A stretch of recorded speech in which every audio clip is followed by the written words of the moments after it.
आप वैसे पूजा करने कहाँ जाते हैं? मंदिर।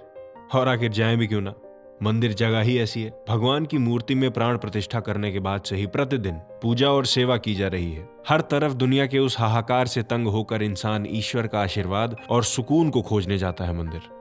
पर क्या आप ईश्वर और शांति की तलाश में शमशान या मरघट जाएंगे, या फिर टीके की जगह शरीर पर मुर्दा भस्म लगाएंगे? इतना सोचना भी किसी इंसान के शरीर में सरसराहट पैदा करने के लिए काफी है। ये एक ऐसी जगह है जहां लोग रोते हुए अपने भरे दिल से किसी अपने की अंतिम यात्रा पर आते हैं। पर एक ईश्वर प्राप्ति का मार्ग ऐसा भी है जहां शमशान ही कर्म भूमि है। इस रहस्यमयी मार्ग को अघोर के नाम से जाना जाता है। अघोर।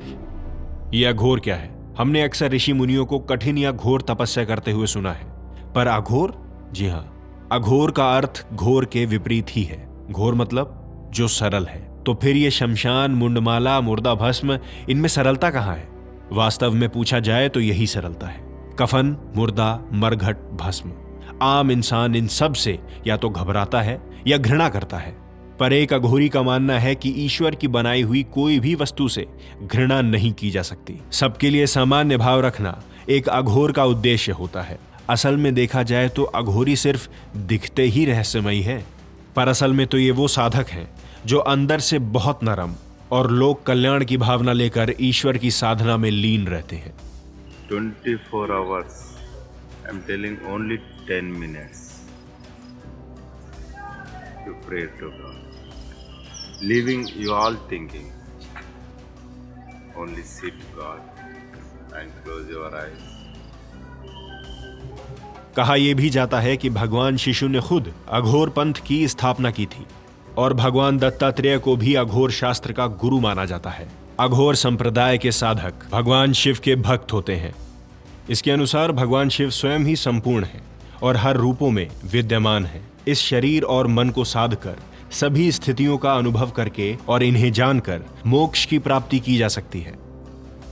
अघोर पंथ में कोई भी दीक्षा ले सकता है, लेकिन शर्त सिर्फ एक है, अपने गुरु पर अटूट विश्वास रखना। अघोर पंथ में दीक्षा 3 प्रकार की होती है। पहली होती है हिरित दीक्षा। इसमें गुरु से गुरु मंत्र कान में लिया जाता है। ये एकदम सरल दीक्षा है। इसमें गुरु शिष्य के बीच कोई नियम बंधन नहीं होते। अधिकतर अघोरियों को यही दीक्षा मिलती है। दूसरी होती है शिरित दीक्षा।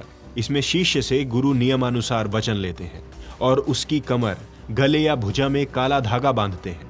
इसमें गुरु शिष्य के बीच कुछ नियम होते हैं जिन्हें गुरु निर्धारित करते हैं, और ये नियम बहुत जटिल भी हो सकते हैं। तीसरी होती है रंभत दीक्षा। ये अघोरियों में सबसे मुश्किल है। इसके नियम भी बहुत कठोर होते हैं। गुरु खुद भी रंभत दीक्षा बहुत ही विलक्षण शिष्यों को देते हैं। इस दीक्षा को लेने वाले शख्स पर गुरु का पूरा अधिकार हो जाता है। सिर्फ गुरु ही दीक्षा को वापस लेकर शिष्य को अपने बंधन से मुक्त कर सकते हैं। और एक गुरु रंभत दीक्षा देने से पहले शिष्य को कई कसौटियों पर परखता है। उत्तराधिकारी शिष्य इसी श्रेणी के होते हैं। इसमें गुरु शिष्य को अघोर पंथ के सारे रहस्य बता देता है और शिष्य उसके बताए नियमों पर अमल करके सारी सिद्धियां प्राप्त कर लेता है। अघोर साधक को कुल 18 सिद्धियां मिलती हैं। सारी सिद्धियां हासिल करने के बाद अघोर सही मायने में सिद्ध पुरुष हो जाते हैं। फिर वे महागुरु बनकर अपने शिष्यों और जगत का कल्याण करने की कोशिश करते हैं। आप बताइए, आपका सामना कभी किसी अघोरी बाबा से हुआ है जिनकी कृपा से आपका कोई काम सरल हुआ हो, चाहे मुश्किल? हमें कमेंट्स में जरूर बताएं और अध्यात्म नगरी को सब्सक्राइब कर लें।